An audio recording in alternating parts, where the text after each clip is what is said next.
Bonjour à toutes et à tous, regardez ce paysage magnifique, je me trouve toujours dans le Vercors. Vous voyez, regardez cette magnifique rivière, cette nature luxuriante autour de moi, c'est magnifique. Je vous fais un 360 pour que vous puissiez vous rendre compte de la beauté de cet endroit. Alors les amis, aujourd'hui on va regarder un sujet très intéressant qui est celui de l'eau alcaline ionisée, mais également celui de l'eau alcaline en bouteille. Et qu'on va parler notamment des mensonges des industriels aujourd'hui qui aujourd'hui vous vendent ces eaux en bouteille à un prix souvent très élevé. Alors je vous le rappelle également, cette chaîne n'a pas vocation du tout à parler d'allégations thérapeutiques. Je ne suis pas médecin. Je vous le rappelle, l'eau Kangen n'est absolument pas ni un médicament, ni quelque chose qui est là pour vous guérir ou vous soigner. On est juste là pour parler de quelque chose qui est en capacité de réparer votre corps. C'est votre corps qui décide de ce qui va se passer ou pas. Et en deuxième lieu, je vous le rappelle, vous êtes de plus en plus nombreux à vous abonner sur ma chaîne. C'est en bas à droite sur le triangle rouge. Les amis, on est parti pour cette nouvelle capsule sur l'eau Kangen, sur l'eau alcaline ionisée et l'eau en bouteille.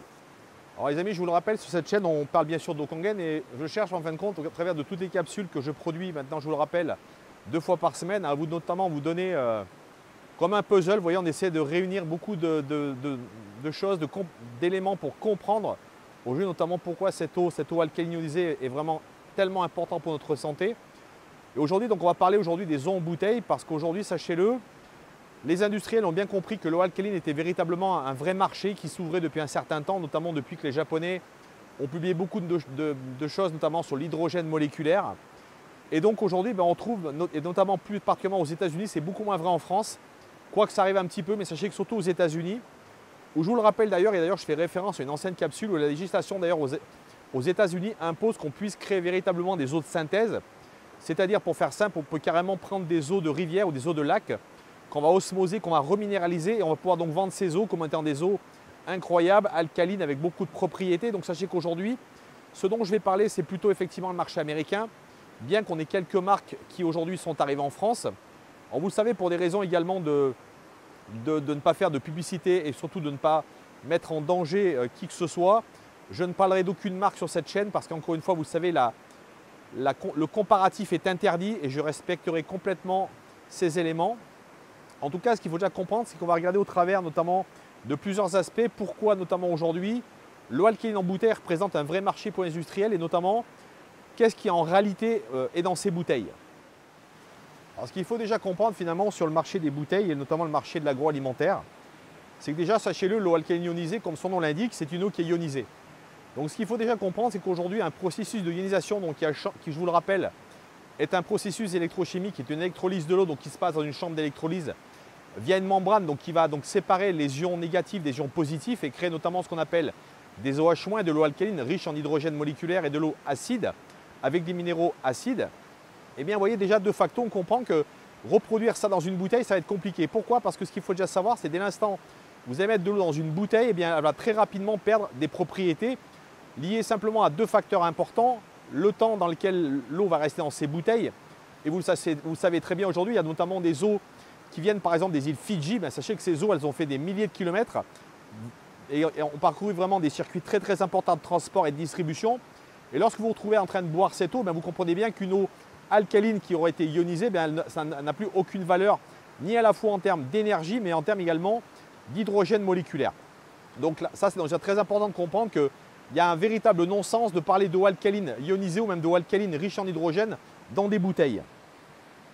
Ensuite, il faut savoir qu'aujourd'hui, les pH mentionnés sur les bouteilles également, ça c'est très important. Pourquoi? Parce qu'on le sait très bien, le pH, eh bien, il va être altéré par 2 facteurs qui sont la lumière, bien sûr, le transport, mais également le temps d'embouteillage. Donc là encore, lorsque vous voyez sur des bouteilles des pH à 8,5 voire 9, j'ai vu récemment une publicité, notamment ça c'était au Canada, parce qu'encore une fois, c'est beaucoup moins vrai en France, mais en tout cas une eau qui prétendait avec un pH de 9,5, eh bien sachez-le, j'aurais été extrêmement curieux de prendre un pH mètre et de vraiment véritablement voir si le pH était toujours aussi important. En fin de compte, je pense que réellement, les pH annoncés ne sont absolument pas ceux qui sont dans la bouteille. Donc ça c'est déjà un deuxième fait très très important. Alors sachez que pour parler du pH, sachez que même, vous voyez, lorsqu'on crée de l'eau ionisée alcaline ou de l'eau Kangen dans un verre, eh bien sachez que le pH, on peut considérer qu'il va durer peut-être entre 1, 5 voire 15 jours en fonction de la qualité de l'électrolyse. Maintenant, ce qui est beaucoup moins sûr, c'est que notamment ce qu'on appelle les antioxydants. D'ailleurs, je vous donnerai tout à l'heure une étude qui a été faite au Japon sur les antioxydants et notamment qui quelle est la durée de vie notamment de l'hydrogène actif moléculaire dans de l'eau, eh bien sachez que là c'est de 24 à 48 heures. Donc on comprend aisément que notamment ces eaux alcalines qui sont effectivement que des eaux alcalines n'ont absolument aucun pouvoir antioxydant au niveau notamment de cet hydrogène moléculaire. Et très souvent cet hydrogène qui est mentionné sur les bouteilles, eh bien ce n'est qu'un argument commercial parce que encore une fois, vous comprenez très facilement que l'hydrogène étant une molécule volatile et tellement petite qu'elle va par simplement perméabilité au travers du plastique eh bien s'échapper beaucoup plus rapidement avec le temps. Alors ce qu'il faut également savoir, c'est que bien sûr, la problématique et aujourd'hui la polémique qui existe autour de ces bouteilles, c'est le plastique. Je ne vais pas aujourd'hui vous refaire une capsule sur le plastique, mais je vais quand même vous donner une étude qui est sortie très récemment, d'ailleurs, qui est passée sur une chaîne française qui s'appelle RMC Info, qui disait qu'aujourd'hui nous consommions, écoutez bien cette étude, par semaine la valeur d'une carte de crédit de microplastique. Et vous voyez, ce qui est tout à fait incroyable, c'est qu'aujourd'hui, vous voyez, ça fait des dizaines d'années qu'aujourd'hui, eh bien, beaucoup de gens dénoncent notamment la toxicité de ces bouteilles. Et donc là, je vous mets en garde notamment sur la toxicité de ces bouteilles que vous pouvez acheter, et notamment celles qui sont produites très très loin. Tout à l'heure, je vous parlais des îles Fidji, mais on parlait de beaucoup d'autres bouteilles produites un peu partout dans le monde, qu'on vend d'ailleurs très souvent dans des magasins spécialisés bio, haut de gamme à Paris notamment. Eh bien, sachez qu'aujourd'hui, le plastique reste vraiment une énigme, et notamment les études sorties récemment démontrent qu'aujourd'hui, eh bien, ce plastique, nous l'ingérons.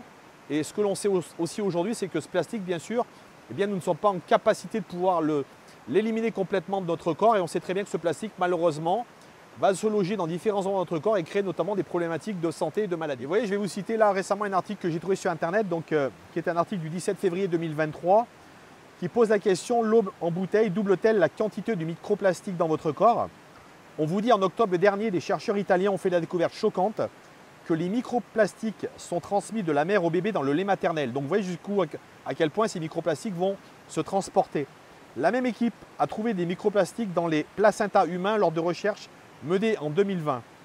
34 sujets ont été suivis et des microplastiques ont été identifiés dans 75% du lait des mères allaitantes. Donc on vous dit, les microplastiques et votre corps, nous ne devrions pas être surpris, aussi sombre que soit la nouvelle. Après tout, les microplastiques sont partout dans l'air, dans nos aliments et dans les boissons emballées. Donc vous voyez qu'on parle là bien sûr des bouteilles plastiques. Des recherches distinctes ont révélé la présence de microplastiques dans le sang humain, ce qui signifie qu'ils sont transportés dans le corps et les organes humains 24 heures sur 24, 7 jours sur 7. Vous voyez, je ne suis pas là pour faire du catastrophisme, mais ce qu'on vous dit ensuite, et ça c'est une réalité, on vous dit votre corps n'expulse pas tous les microplastiques.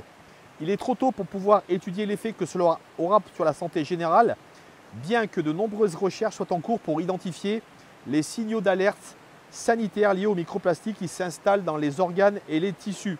Donc vous voyez qu'aujourd'hui, on le sait, il y a beaucoup d'études qui sont en train d'être faites, bien sûr avec toute la prudence qui s'impose. Je ne suis en train de pas affirmer quoi que ce soit, je dis juste que potentiellement on pense qu'il y a aujourd'hui beaucoup de risques à consommer ces eaux en bouteille. Donc vous voyez que déjà, de facto, ces histoires d'eau en bouteille alcaline que vous allez pouvoir acheter souvent, qui vont coûter 1 à 2 à 3 fois plus cher que des eaux en bouteille classiques, eh bien réellement c'est un mensonge de l'industrie agroalimentaire. Pourquoi? Parce qu'aujourd'hui on le sait très bien, ce commerce est essentiellement lié au plastique et non pas à l'eau qui est mise à l'intérieur de ces bouteilles. Alors je vous le rappelle également, une chose importante qu'on doit souligner, vous savez, sachez, je suis moi-même quelqu'un qui a travaillé pendant un certain nombre d'années dans l'industrie de la bouteille et de l'embouteillage. Et sachez qu'aujourd'hui, notamment lorsque vous avez l'occasion de comprendre comment aujourd'hui sont organisés les circuits de transport et à partir de l'embouteillage d'une bouteille, que ce soit de l'eau ou de jus de fruits par exemple, et bien sachez qu'aujourd'hui, vous allez vraiment vous rendre compte qu'aujourd'hui, c'est très très compliqué d'imaginer qu'une bouteille qui a été puisée notamment dans une source d'eau pure, lorsqu'elle va arriver sur votre table, elle soit toujours le même degré de pureté, notamment parce qu'elle aura subi tellement de traitements et notamment de transport que je peux vraiment vous garantir que quand vous avez vu notamment du processus d'embouteillage jusqu'au chargement de ces dizaines de milliers de palettes dans des camions et que lorsqu'elles sont ensuite envoyées dans des entrepôts qui eux-mêmes vont souvent les réexpédier vers d'autres plateformes logistiques qui eux-mêmes vont le transporter ensuite dans des magasins. Et vous l'avez peut-être vu comme moi, certains magasins mettent en plein soleil des palettes d'eau entières avant de les rentrer dans les magasins. Donc vous avez compris facilement, il n'y a pas besoin d'être un génie sorti de la lampe d'Aladin pour comprendre qu'aujourd'hui, bien sûr, tout ça, ça pose des problèmes et qu'aujourd'hui, évidemment, qu'il vaut mieux consommer de l'eau, notamment ionisée au travers d'un ioniseur, d'une fontaine Kangen, branchée sur notre robinet dans lesquels notamment on va déjà pouvoir enlever tous les polluants. Et là, vous voyez aussi pour peut-être répondre à peut-être une des une des fausses croyances qu'on entend le plus, notamment sur l'eau en bouteille, alors qu'il est une réalité, d'ailleurs que ce soit l'eau en bouteille, l'eau du robinet, on le sait très bien parce que compte tenu déjà du niveau de polluants qu'on a des eaux du robinet, on vient de le voir notamment les bouteilles plastiques, alors même si on ne parle pas des microplastiques, bien qu'aujourd'hui il est révélé qu'ils existent réellement, mais si on parle simplement de la qualité d'eau, du fait qu'elle a été altérée par la lumière notamment et peut-être également tout le cycle de transport par lequel elle est passée et le temps notamment d'embouteillage, ce qu'on découvre, et là d'ailleurs on va d'ailleurs sans doute donner raison à notamment toute une école de la naturopathie qui très souvent nous dit qu'on ne peut pas absolument absorber les minéraux qu'il y a dans l'eau, et ça c'est une réalité, notamment sachez qu'au travers notamment de ces eaux en bouteille particulièrement, eh bien on comprend le temps d'exposition dans ces bouteilles et notamment l'altération qu'elle a subie par rapport à la lumière et la chaleur notamment, eh bien fait qu'effectivement ces eaux ne vont pas pouvoir effectivement les absorber au niveau du corps, et c'est pour ça d'ailleurs qu'on dit souvent qu'elles hydratent que de 15 à 20%, en tout cas c'est ce que on imagine parce qu'on le ressent très très bien quand on boit de ces eaux.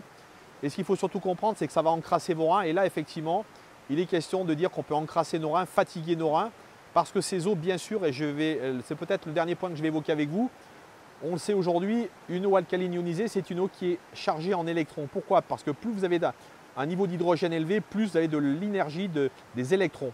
C'est comme si vous imaginez aujourd'hui que lorsque vous allez boire une eau, elle va vous donner de l'énergie. C'est comme, vous voyez, si vous avez une pile que vous êtes en train de recharger, eh bien sachez que de l'eau hydrogénée, de l'eau à l'hydrogène moléculaire est véritablement une façon de pouvoir remplir votre corps d'énergie.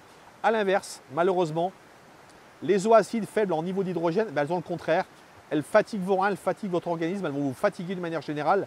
C'est comme si vous étiez en train littéralement de vous décharger l'organisme. Et c'est pour ces raisons d'ailleurs qu'aujourd'hui, on a beaucoup de résultats, notamment sur la partie des gens qui font du sport, dans la manière notamment dont ils ont une meilleure récupération et notamment un effet très positif, notamment sur l'élimination de l'acide lactique et des lactates après l'exercice. Et là, vous voyez, pour être tout à fait complet sur le sujet, je vais vous donner une étude que j'ai trouvée sur un site très sérieux, un site notamment, un site scientifique japonais, qui vous parle notamment de l'eau alcaline ionisée, notamment au niveau de ce qu'on appelle de ces ions hydroxyles, dont l'hydrogène moléculaire. Eh bien, sachez qu'on vous dit que les ions hydroxyles, dont l'hydrogène moléculaire, eh bien, il est conservé pendant 18 à 24 heures. Le pH, lui, on vous parle de 1 à 2 semaines, ça peut être beaucoup plus. Je vous assurerai que depuis 14 ans, on a fait beaucoup de tests, notamment sur l'eau alcaline Kangen, et on s'est découvert qu'au bout de 3 à 4 semaines, eh bien, les pH étaient encore tout à fait corrects, en fonction bien sûr de l'entreposage. Et d'ailleurs, je vous conseillerais toujours de mettre vos bouteilles à l'abri de la lumière.